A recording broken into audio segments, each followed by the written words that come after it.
क्या आपके हाथों में सुइयां चुभती है या बाजू में अचानक बिजली जैसा झटका महसूस होता है? लोग इसे अक्सर कमजोरी समझकर इग्नोर कर देते हैं, लेकिन ये आपकी गर्दन की दबी हुई रग या सर्वाइकल रेडिकुलोपैथी हो सकती है। सर्वाइकल रेडिकुलोपैथी तब होती है जब आपकी गर्दन यानी नेक के मोहरों के दरमियान से निकलने वाली नर्व या रग प्रेस हो जाती है। हमारी नर्व बिजली की वायर की तरह होती है। जब मेन स्विच यानी नेक से वायर दबती है तो करंट पूरे बाजू और हाथों में खराब होता है। इसकी निशानियों की बात करें तो पहली निशानी में आती है रेडिएटिंग पेन, दर्द जो गर्दन से शुरू होकर बाजू या उंगलियों तक जाता है। टिंगलिंग, हाथों में सुइयां चुभना या झंझनाहट महसूस होना।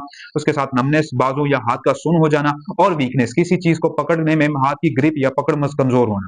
अब सवाल आता है ऐसा क्यों होता है? पहली वजह आती है हर्निएटेड डिस्क, मोहरों के दरमियान से डिस्क का पट कर रग को दबाना। बोन्स पर उम्र के साथ साथ हड्डियों का बढ़ जाना। मोबाइल और लैपटॉप का इस्तेमाल, बहुत देर तक झुक कर स्क्रीन देखना जिससे आपको टेक्स्ट नेक हो जाता है। और स्ट्रेस, मसल का सख्त हो जाना जो नर्व पर प्रेशर डालता है। अब बात आती है इलाज की। अगर आप डॉक्टर के पास जाएंगे तो वो शायद सिर्फ दवाई दे, लेकिन अगर आप फिजियोथेरेपिस्ट के पास जाते हैं तो वो इसकी वजूहात पर काम करता है। फिजियोथेरेपिस्ट क्या करता है? मैनुअल थेरेपी, थेरेपिस्ट हाथों से मोहरों के दरमियान जगह बनाता है। ट्रैक्शन, गर्दन को हल्का सा खींच कर दबाव कम करना। पोस्चर करेक्शन सिखाना कि लैपटॉप और मोबाइल सही तरह से कैसे इस्तेमाल करें। सॉफ्ट टिश्यू रिलीज, सख्त मसल को नरम करना।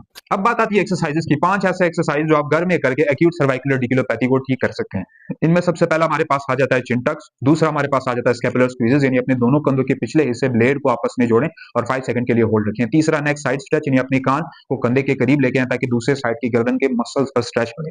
शोल्डर रोल्स, कंधों को गोलाई में घुमाएं क्लॉकवाइज और एंटी क्लॉकवाइज ताकि टेंशन कम हो। और आइसोमेट्रिक प्रेस, अपने हाथों को माथे पर रखें और सर से हाथ को धक्का दें।